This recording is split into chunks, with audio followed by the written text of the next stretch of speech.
Como é que a gente pode diferenciar entre ser agradável e agradar os outros o tempo todo? Eu converso agora com a psicóloga Grace Bussoleto. Como viver sem buscar a aprovação do outro? Esse é o nosso assunto hoje aqui com a psicóloga Grace Bussoleto. É isso? Isso mesmo. Por que a gente se cobra tanto quando a gente busca essa aprovação? Nelly, obrigada novamente por esse momento e me prestigiar estar no nosso consultório hoje. Nelly, as pessoas, elas procuram o consultório, o acompanhamento psicológico, elas não conseguem nem perceber que elas procuram aprovação.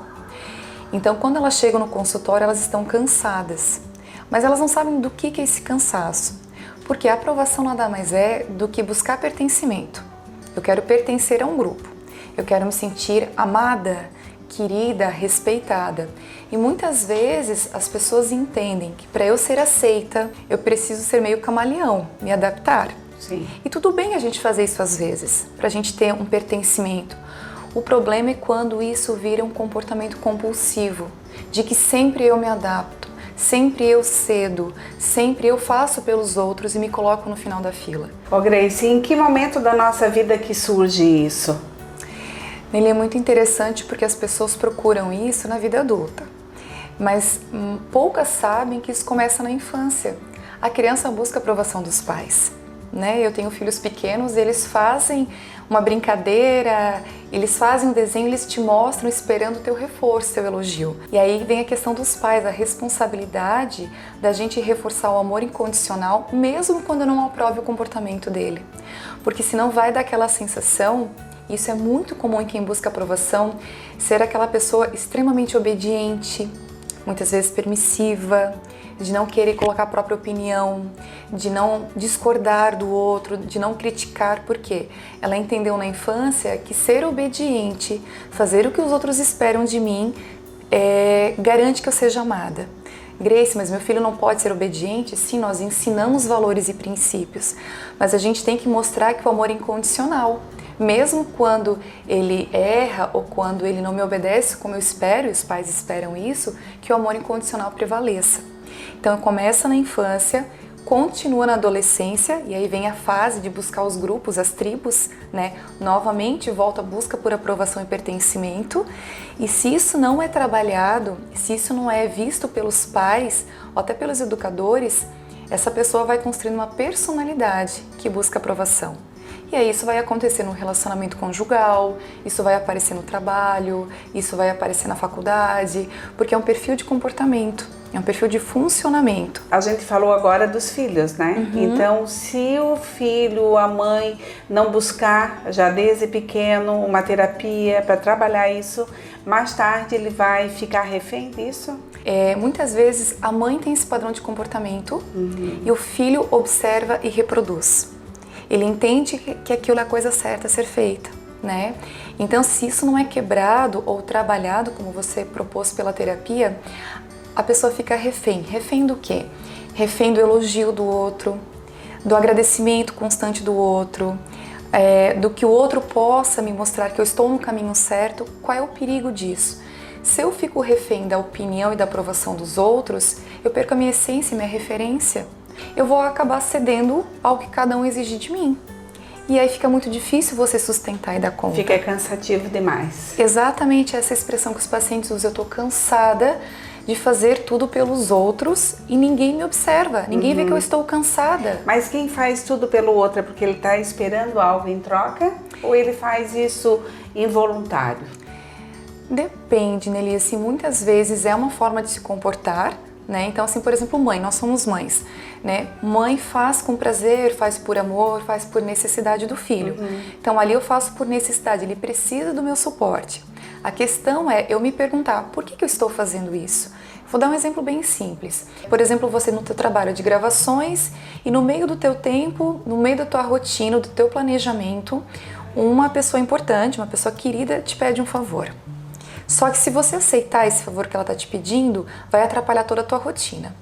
Você fazer isso esporadicamente, tudo bem, faz parte da amizade, faz parte da tua rotina familiar. Mas quando esses pedidos ou demandas ficam tão frequentes que a tua rotina, o teu planejamento fica de segundo plano ou te sobrecarrega, é porque você está refém. Porque o que acaba acontecendo? As pessoas ficam cansadas porque elas não sabem dizer não. Buscar aprovação também é uma dificuldade em dizer não, né? Eu sempre digo, enquanto você está dizendo sim para todo mundo, talvez você esteja dizendo não para você mesma. E de que forma dizer esse não para as pessoas sem magoar? Porque muitas pessoas recebem um não e elas acabam, às vezes, até cortando a relação, até ficando chateadas contigo, né? E de que forma dizer esse não? Seja para uma amiga, seja para um familiar, seja para um filho? Nem sempre o que você diz, mas como você diz, né? Eu acho que quando as pessoas falam assim, o não eu já tinha, eu vou perguntar mesmo assim, mas ninguém quer ouvir um não. Só que se for necessário dizer um não, primeira coisa eu falo, digam um não mais rápido e um sim mais devagar, né? Para não se sobrecarregar e ficar tão cansado. Então uma frase que eu uso muito com os meus pacientes é, quando você diz não, você não está dizendo não à pessoa que você ama ou considera, você está dizendo não ao pedido dela. Então a gente fala disso na terapia que é assertividade, saber dizer um não, né? Então assim, eu preciso levar em conta como é que está a minha rotina, se eu tenho disposição de tempo, se eu tenho uma disponibilidade pessoal para assumir, porque eu já escutei pacientes me dizendo, eu não queria ir naquela festa, mas eu não disse que não. Eu não queria acompanhar aquela amiga, mas eu não consegui dizer que não. Então foi contra a vontade, não foi gostoso e se sentiu mal, sentiu raiva de si mesma por não ter conseguido dizer o não. E também tem outro lado que você trouxe, das pessoas não aceitarem um não com tranquilidade, né? Mas eu sempre falo, o que eu prefiro? Manter a paz na minha relação com o outro e criar um conflito dentro de mim, fazendo algo que eu não desejaria, ou eu prefiro cultivar a minha paz, mesmo que isso desagrade alguém? Eu acho que nesse sentido é importante a gente exercitar o não. Tem uma diferença grande entre ser agradável e agradar os outros, né? Porque muitas vezes a gente agrada demais também e dá a impressão da gente estar puxando o saco, né? Tem isso também? Tem. E Nelly, eu coloco assim, nas amizades, uma amizade, por exemplo, um relacionamento verdadeiramente honesto, ele te dá o direito de dizer não.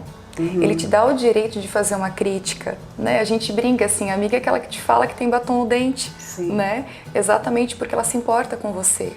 Então, quando você tem um relacionamento honesto, verdadeiro, ele precisa ter essa leveza de você poder ser agradável mesmo desagradando.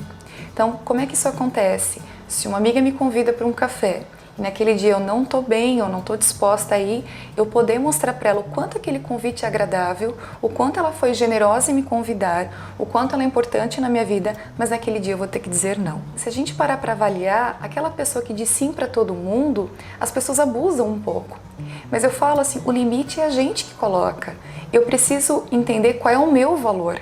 Então tem pessoas que muitas vezes por uma insegurança, por uma baixa autoestima, por medo da rejeição, elas não toleram ser colocadas de lado, ou elas não toleram não ser incluídas num programa, porque elas já acham que o valor delas é tão pouco que elas nem foram chamadas para aquele evento, né? Mas se tu tá segura do teu valor, você tem segurança de quem você é, aquilo não te abala tanto. Inclusive, se você diz sim, sim, sim, no primeiro não que tu disser, as pessoas vão estranhar. Isso acontece com os pacientes, quando eles vêm para trabalhar essa questão da assertividade, eu já aviso, os primeiros nãos vão causar desconforto, tanto em vocês quanto nas pessoas com vocês, mas deem conta, é passageiro, e depois você vai se sentir honrado por ter sido autorresponsável pelas suas escolhas.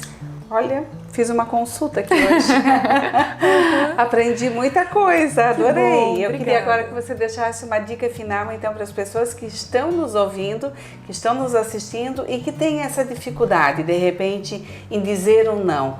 Então, às vezes, é melhor nós termos poucos relacionamentos ou poucas pessoas, mas verdadeiramente que estão conosco, não só pelo nosso sim, mas também pelo nosso não, do que a gente acabar sendo popular, porque as pessoas acabam abusando da nossa bondade. Então, acho que essa é a dica, assim, primeiro termos compaixão conosco, sermos generosas com nós mesmas, entendermos que nós temos que ser a nossa prioridade. Porque muitas vezes as pessoas acham que me priorizar é ser egoísta, né? E na verdade não. Primeiro é a história da máscara de oxigênio do avião. Primeiro eu vou colocar em mim, para depois poder auxiliar os outros. Então, primeiro é se priorizar. Se priorizando, você consegue ter relacionamentos mais seguros, mais honestos e verdadeiros. Quem gostar realmente de você vai ficar com você apesar do seu não. Eu acho isso que é importante.